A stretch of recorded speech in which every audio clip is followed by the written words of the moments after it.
டேய் பல்லு. ஹே ரம்யா, நீ இங்க என்ன பண்ற? நானும் என் ஹஸ்பண்டும் இந்த ஃபங்க்ஷனுக்கு வந்திருக்கோம்டா. அம்மா உனக்கு கல்யாணம் ஆயிடுச்சாடா? இன்னும் ஆகல. எப்படி ஆகும்? நல்ல வேலை, நம்மளுக்கு பிரேக்கப் ஆயிடுச்சு. உன்னை விட்டுட்டு நல்லா ஐடியில் இருக்க மாப்பிள்ளையா பார்த்து கல்யாணம் பண்ணிட்டேன்.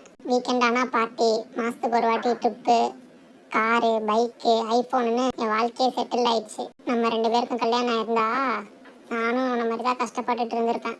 சரி, உனக்கு ஏதாவது வேலை வேணா சொல்லு, என் ஹஸ்பண்ட் கிட்ட கேட்டு வாங்கி தரேன். சரியா? Hello, welcome sir. வந்துட்டீங்களா? இது சாரா?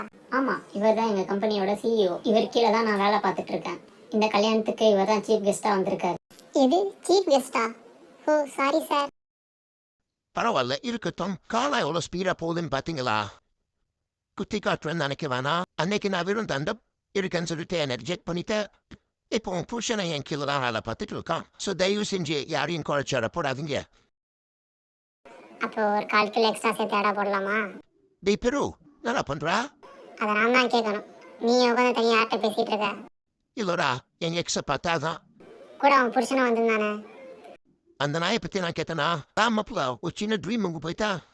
நீ இங்கே ட்ரீமுக்கு போயிட்டு அங்கே நீ ஜூஸ் கொடுக்காம சுற்றிட்டு இருக்கேன்னு சொல்லிட்டு போய் கம்ப்ளைண்ட் பண்ணிட்டு இருக்கா பாரு. என்ன ஃப்ரெண்டுலையாவா? ஆனா ஒன்று மாப்பிள்ள, ஒரு நாள் நம்ம கைகள் வாங்கும். ஜூஸ் எங்க? அதை வந்துட்டா மேடம்.